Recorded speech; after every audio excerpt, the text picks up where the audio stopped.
Sir. So a very good afternoon to all of you, attendees, participants, colleagues and friends. This webinar, as you all know, the title of the webinar is Prevention and Resolution of Conflicts. It has been organized by Law Center 1, Faculty of Law, University of Delhi. I'm Dr. Sunanda Bharti and I will be moderating the session for today. Our guest speaker today is Mr. KS Sarma, who is very much here with us. We welcome you, sir. And thank you very much for accepting this invitation and for agreeing to interact with our students and faculty members.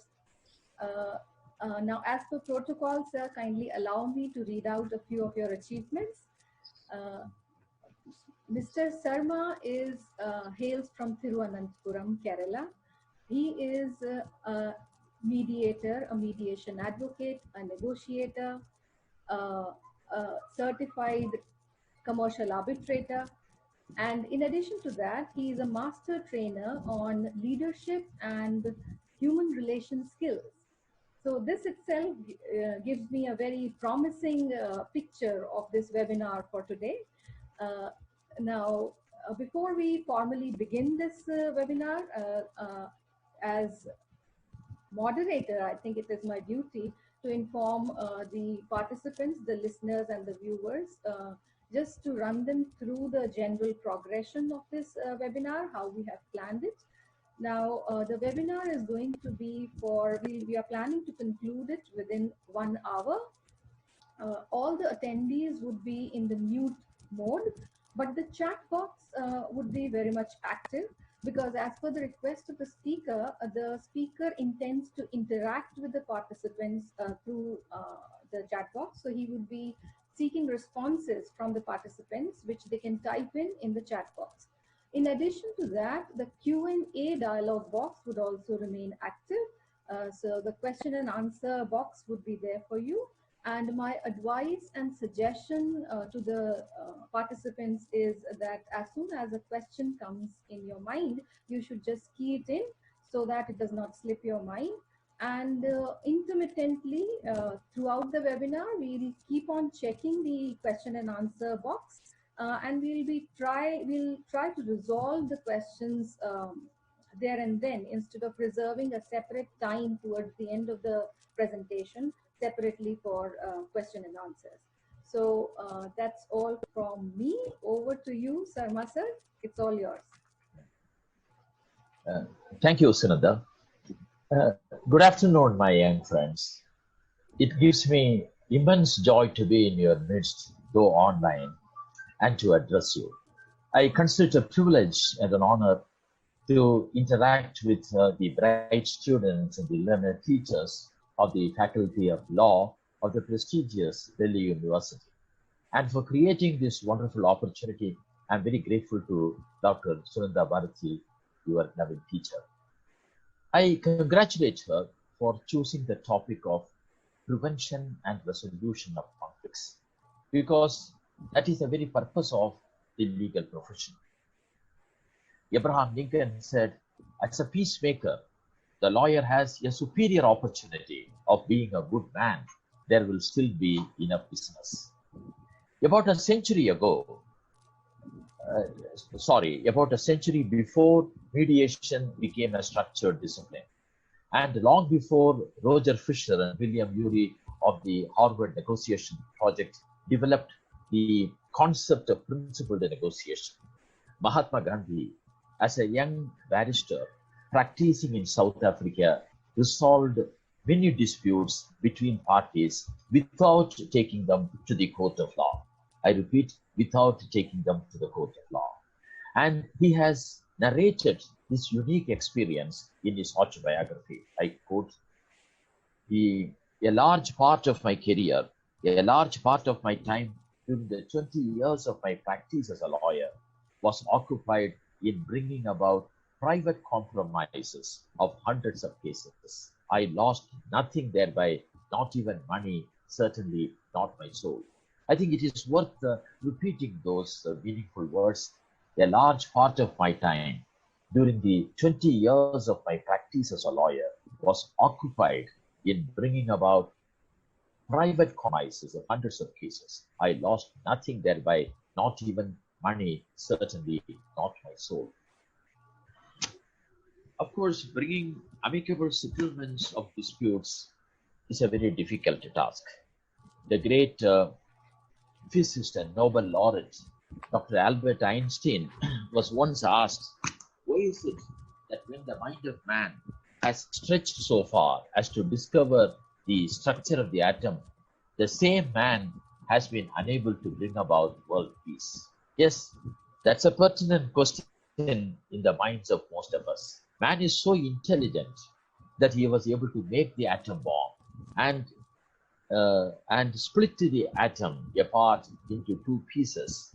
The mankind has been so intelligent that man has landed on the moon and is almost on the verge of conquering the outer space.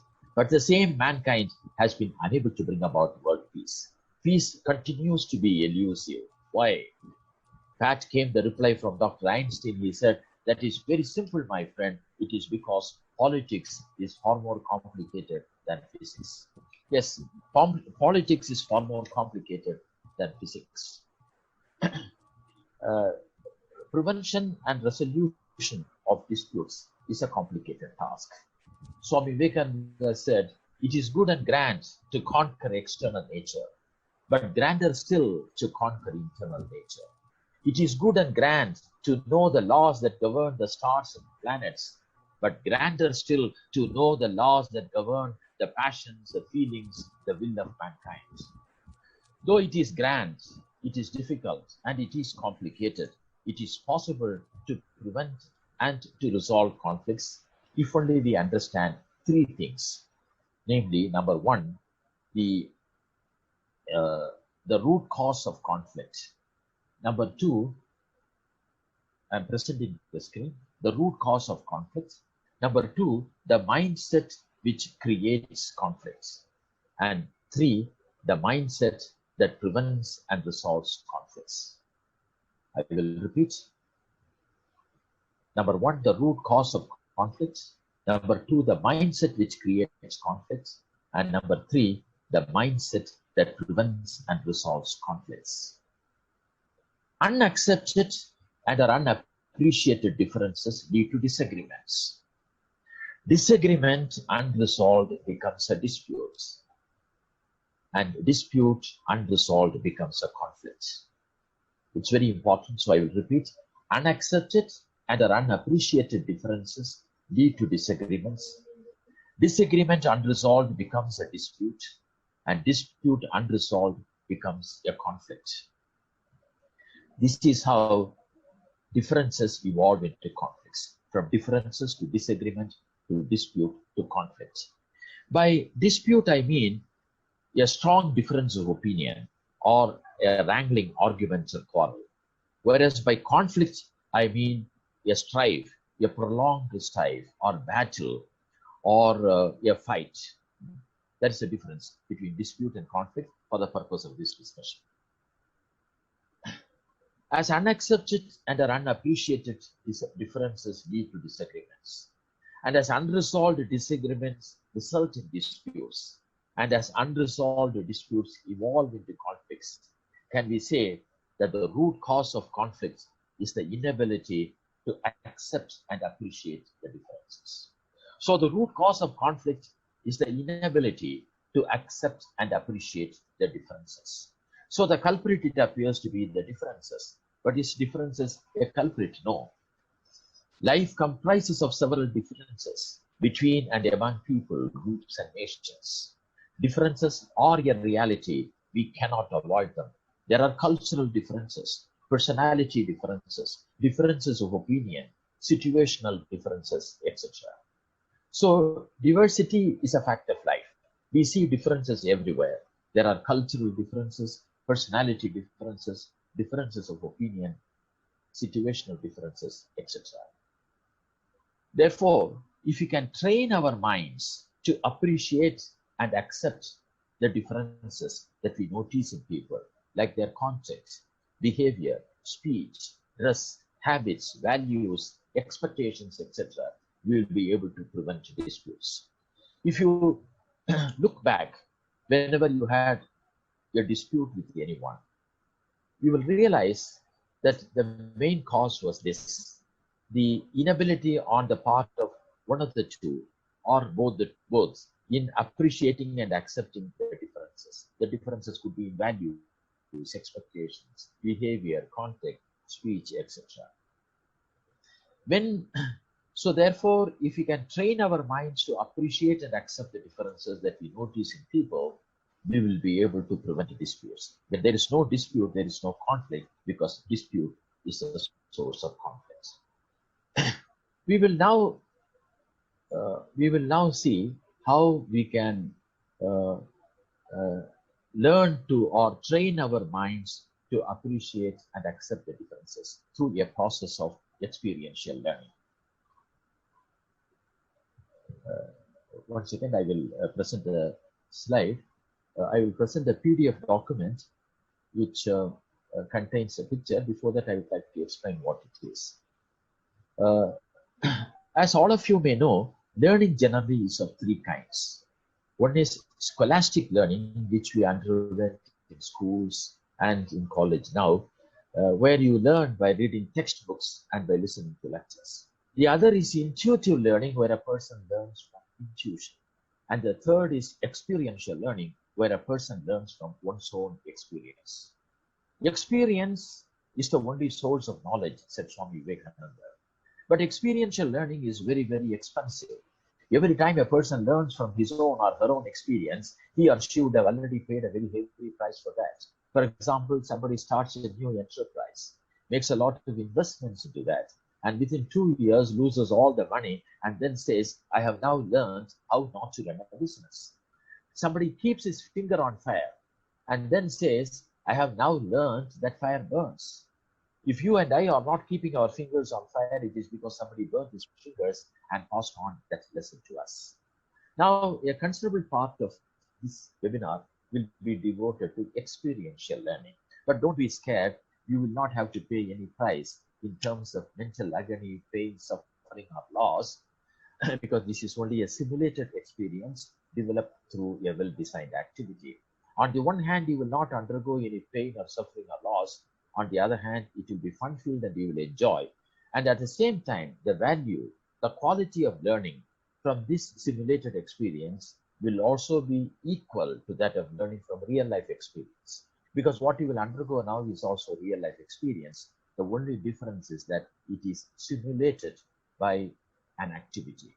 And the activity that we are going to have is in the form of your seeing a picture, trying to understand it, and then answer a question on that picture. Now, I will put on the screen a PDF document, a picture. It is the picture of a transparent cube. You may assume it is a glass cube on which is engraved a circle. The question is with regard to the position of the circle on the cube. The question is, where do I see the circle? And 4 answers are given, 4 options are given. It is not about any right answer or wrong answer. You have to choose the option which applies to you. The question is, where do I see the circle? Rather, where do you see the circle? Wherever you see, you can choose that answer. And when you will get 2 minutes to form your answers. And once you are ready with the answer, within 2 minutes, the picture will be removed from the screen, and then you can start answering on the chat. Don't start answering on the chat earlier, because I don't want you to influence the decision of the other participants. So only when the picture goes away from the screen, you will start answering. And you may answer very simply. If you choose the first answer, write 1. If you choose the second answer, write 2. If you both 1 and 2, you can write 1, 2. Suppose you choose 3, you can write 3. Suppose you don't choose any, you don't see the circle in any of those 4 things suggested there, you may simply write nil. So your answer could be 1 or 2 or 3 or 4 or nil, or 1 and 2 or 2 and 3, whichever way it is. It will vary from person to person, and that doesn't matter. I hope it is clear to you. Shall I present the PDF document on the screen?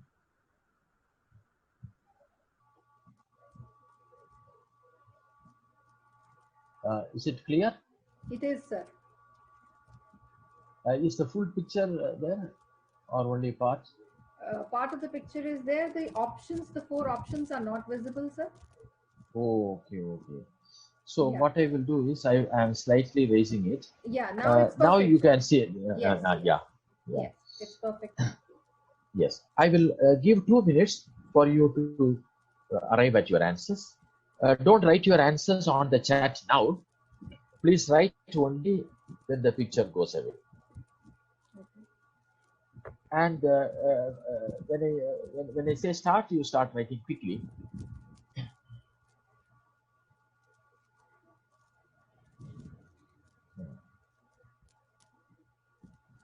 I will give another 1 minute. If you want, I will read it. Please see the cube in which there is a circle. Where do you see the circle? 1. At the lower right-hand corner of the rear panel. 2. At the center of the front panel. 3. At the lower right-hand corner of the front panel. 4. At the center of the back panel. And please remember, it is a transparent cube. You can assume it is a glass cube. And the question is, where do you see the circle?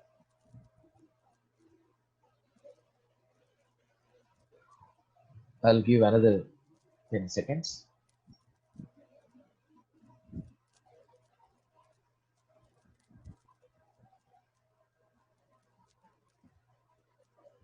You may answer now. You may answer on the chat now.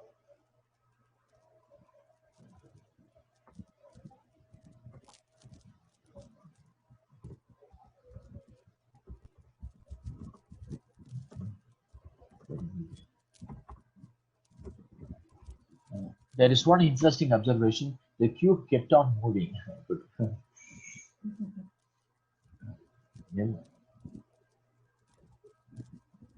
Very good. 1, 2, 3,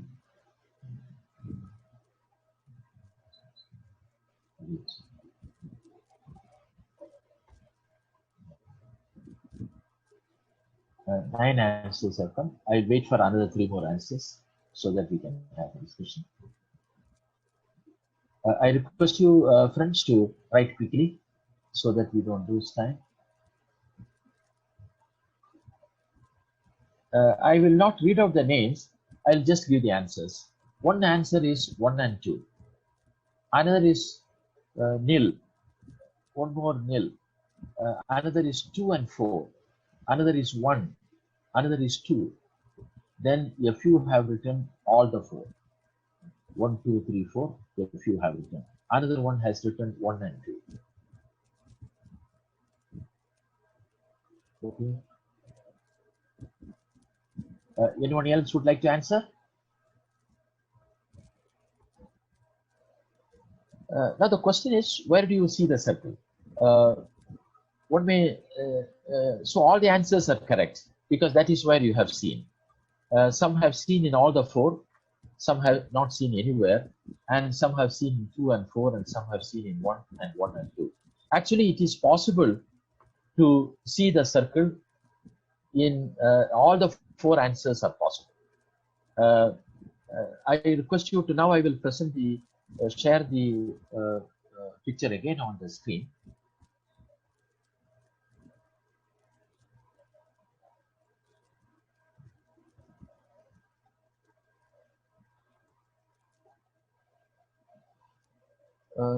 See, there are 2 squares. Am I right? You mark one square as A, B, C, D, and consider another as A1, B1, C1, D1. And broadly, there are 2 possibilities.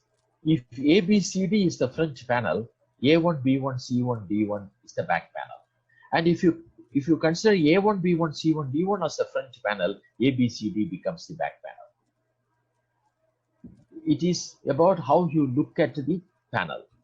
You see it from the 4 perspectives. You choose one answer and try to look at the cube from the perspective of that statement. For example, at the lower right-hand corner of the rear panel.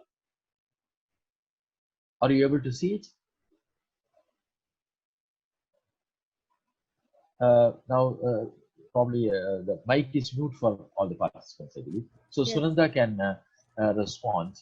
Yes, See, you can respond. You can say what you feel about it, so that others also will be benefited by that. Or Dr. Alok Sharma also can share that. Now, Alok, what are the answers you had chosen? Sir, I had chosen the first one. First one. So you had rejected the 3. Now I request you to look at the remaining 3. What is the second one at the center of the front panel? If you consider the front panel, no, because on the board I can write here. I don't know how to explain that. As I said, A, B, C, D, and A1, B1, C1, D1. You consider now you see the circle in the center of a panel and try to look at it as the front panel. Then this answer will appear meaningful to you. Are you able to? And similarly, I request all the participants, whichever answer you have rejected, try to look at the picture from that angle. Yeah. Already a few have written that all the 4 they are able to see. And those who are able to see all the 4, I congratulate, because they have a wider perspective. They are able to see things from the different angles, because that is what we are going to discuss now. But it doesn't matter if you could see only 1 or 2 or 3, because the question was, where do you see? Now, because of so Alok and Sunanda, is it clear that all the 4 are possible? Yes. So now I assume that all of you have accepted that all the 4 are possible. If anyone is not able to accept at this stage, if you look at the cube again and again from the perspective of the particular option given there, then you will be able to understand it. Now, due to the paucity of time, I will go to the discussion. See, all of us, all of you belong to the same category. All of you are the students of the same university, similar educational background, same age group and all. But on a simple question, there were different answers. So what does it mean? Maybe Sunanda and Alok can answer on behalf of the participants, or it can come on the chat, whichever way, because based on that only we will be. So what does it mean? All of us have, see, all of you belong to the same category. It is a homogeneous group. But even then, on a simple question, there were different answers. Some said, Alok said that 1 is correct. Somebody said 1 and 2 is correct. Somebody said 3 and 4. Somebody said 4. Somebody said nil. So what does it mean? So perhaps what does it convey? Perhaps because our perspectives, our viewpoints, the way we see a certain situation differs, and it largely differs because of the things that we might have experienced, or various reasons actually. Beautiful, fantastic. That is the answer I expected. See, all of us have different perspectives. Yeah. Though this picture you might have seen today for the first time, something like this picture is already there in the mind. The frame is already in the mind. And the mind, because of a past experience, is able to look at only one aspect, one way of looking at it. And when you strained yourself to look at it from different perspectives, you could see all the other things. So what does it mean? All of us have different perspectives. Even in a homogeneous group, every individual has a different perspective. Now something is happening on the road. I look at it and I give a report. Sunanda goes and looks at it and gives a report. Alok goes and gives a report. Now, the intention of all the 3 of us was to report the truth. But the truth that Alok saw was different from the truth that Sunanda saw, and was different from the truth that I saw.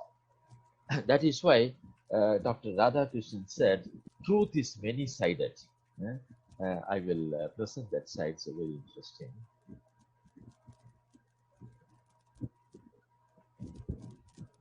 Truth is many-sided. Different views contain different aspects of truth. Truth is many-sided. Different views contain different aspects of truth. So, when so am I audible? Yeah. So when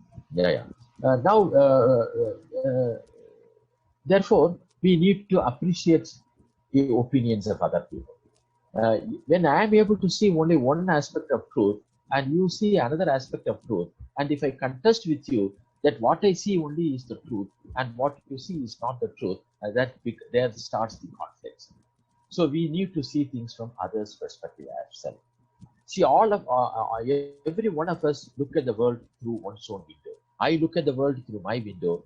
Sunanda looks at the world through her window. Similarly, every one of you look at the world through your own respective windows. And that is why we see different things. There's a saying, we see what we want to see and we hear what we want to hear. That is why when something is spoken, the meaning understood by one person is different from the meaning understood by the other person. And when somebody sees something, he sees something and I see something else. So we need to appreciate the differences. This has got a number of learnings. So I will run through the slide and discuss each point so that we can save the time. Now, the first one is the first way we look at something is not always the only or the best way. Sunanda, should it be on full screen or reduced mode, which is better? This is perfect, sir. It's okay. This is perfect. Okay. Yeah. The first way we look at something is not always the only or the best way. See, there is a saying that the best impression, the first impression is the best impression. If I have to impress somebody at the first meeting, and if I impress him well at the first meeting, I am at an advantage. But the first impression need not be the right impression. The first impression need not be the right impression. I will give an example. You met someone, either in college or somewhere, and you formed some opinion about her at the first meeting. After 10 days, you changed your opinion about that person. Has it not happened to you? It does. It has happened to all of us, rather, in our organizations, in families. Many times, the first meeting we got some impression, and after 10 days, our opinion was very different. So the first way we look at something is not always the only or the best way. Now, many of you finally decided, chose 1 or 2 or 3 or 4. It is because when you saw something right, you jumped to the conclusion that alone is right.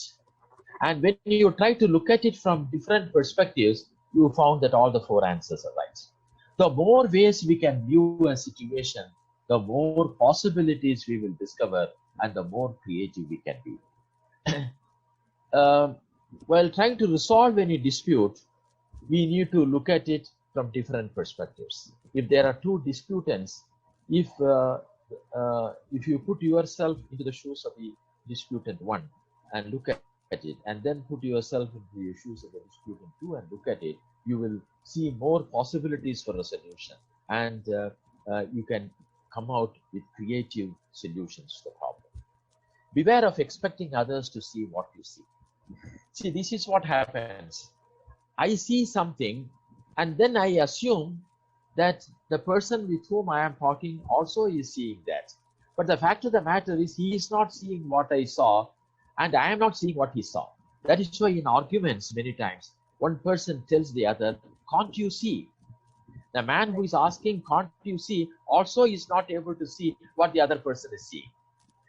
But I am able to understand that you are not able to see, but I am not able to understand that I am also not able to see something else. So beware of expecting others to see what you see. Now, if you have to make the other person to see what you see, you have to first look at it from his perspective, appreciate that, understand that, and then if you also try to, if you will be able to persuade him to look at it also from your perspective. Charity begins at home. First you look at it from his perspective, then it will become easier for you to persuade him to look at it from your perspective. Understand your unique window on the world. That's what I said a little while ago. Every one of us has a window on the world. We look at the world through our respective windows. Your view is subjective, partial, and likely to be distorted.